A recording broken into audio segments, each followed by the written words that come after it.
kita punya pertimbangan. Ini saya sampaikan biar nanti semuanya tahu. Kita punya pertimbangan apa ya yang harus kita lakukan.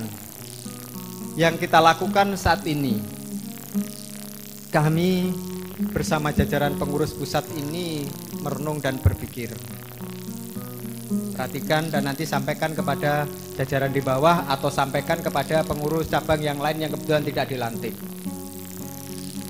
Utamanya saya, setiap saat, setiap waktu tidak mengingat itu siang malam, banyak saudara-saudara kita yang datang habis ziarah ke makom. Karena saya ini punya prinsip, ketika ada tamu anggota dari luar daerah datang ke rumah, pasti saya tanya, sudah main ke rumahnya Pak Depokan? Sudah Pak. Sudah ziarah ke makom guru?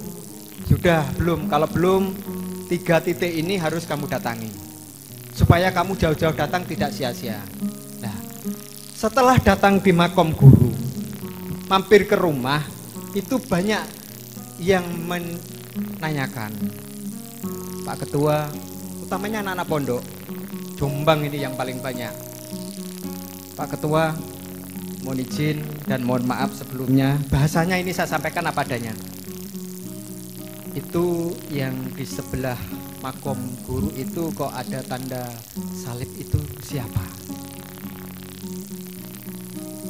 Saya katakan mungkin, karena saya juga tidak tahu, tapi pasti insya Allah itu saudara dari guru kita atau mungkin saudara putranya dan sebagainya, mungkin begitu. Kenapa dulu guru dimakamkan bersanding dengan orang Nasrani? Saat itu awam saya, loh apa gak oleh, padahal itu pemakan umum. Setelah sekian tahun lamanya saya berdiskusi dengan ulama, memang seyogyanya tidak. Nah kalau sudah terlanjur, ya kalau sudah terlanjur ya bicara nih. Karena guru ini, Mas Totong ini adalah seorang guru, seorang tokoh yang ditokohkan oleh semua anggota IKSP Kerasakti yang jumlahnya sekarang sudah ratusan ribu, bahkan mendekati angka 1 juta. Akhirnya kita terpanggil.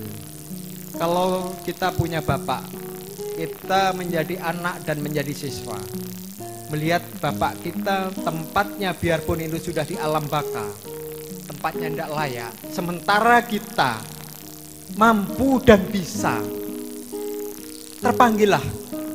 Akhirnya muncul diskusi-diskusi di antara para pengurus, bagaimana dan sebagainya. Akhirnya muncul keputusan, dan itu pun sudah kita sampaikan dalam rapat kerja. Ini nanti sampaikan kepada semuanya.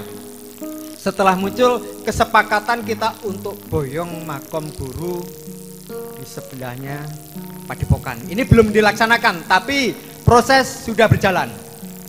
Proses sudah berjalan, tinggal kita menunggu kapan kita pelaksanaannya. Mudah-mudahan COVID awal tahun yang akan datang selesai, kita bisa melaksanakan.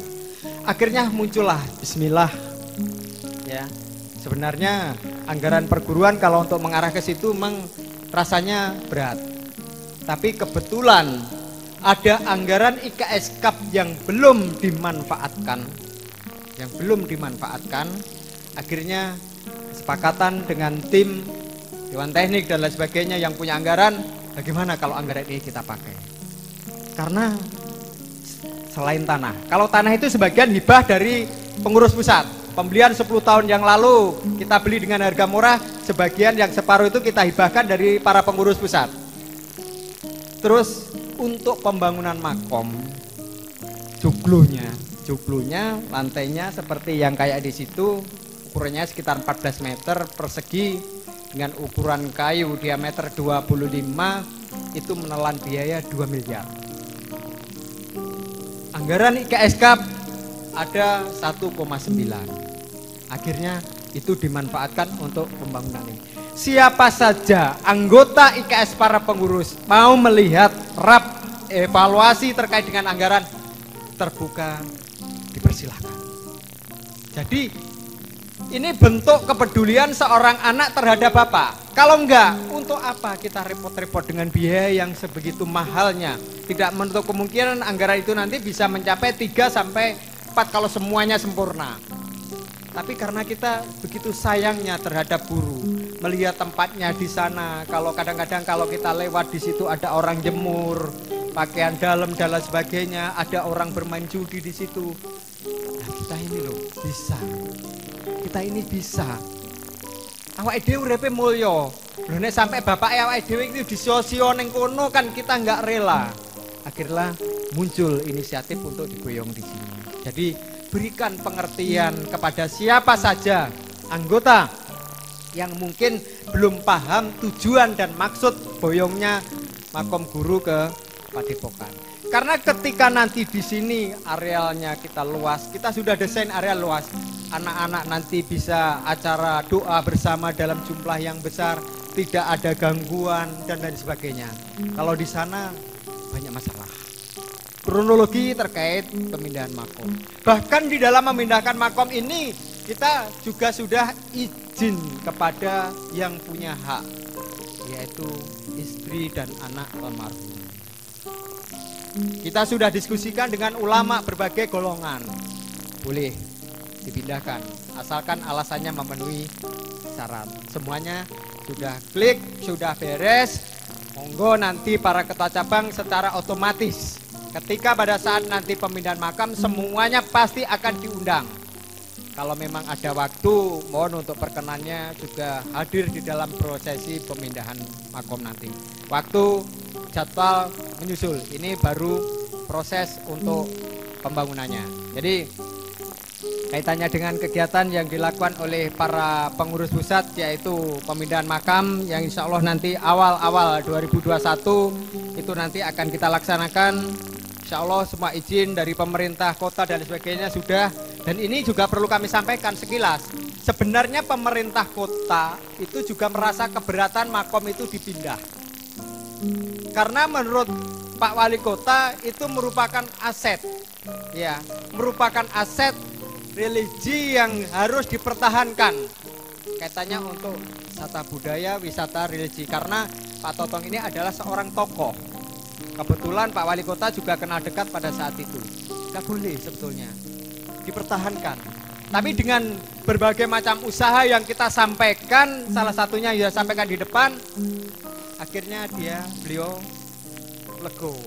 Bahkan prosesi pelepasan beliau siap untuk melepas dari kota ke liburan. Karena pada saat kita harus memberikan paparan kenapa alasannya, karena dia mempertahankan alasan kami cuman singkat saja bahwa IKS ini putra dari Pak Totong ini sekarang jumlahnya sudah ratusan ribu. Sementara rasanya nggak rela ketika punya bapak, punya guru, tempatnya menurut anggota nggak layak. Kalau Pak Wali mau mempertahankan makom guru, kami juga ada permintaan. Mas Bambang punya permintaan apa?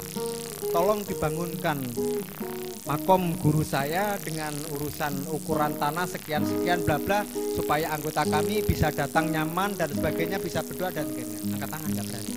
Akhirnya menyerah. Ya mau nggak mau setelah diizinkan kita berangkat. Sekilas informasi terkait perjuangan kita untuk memindahkan makom guru besar itu, dan mohon doa restunya, dukungan, kepercayaan dari semua anggota kepada panitia di dalam melaksanakan tugas mulia ini nanti.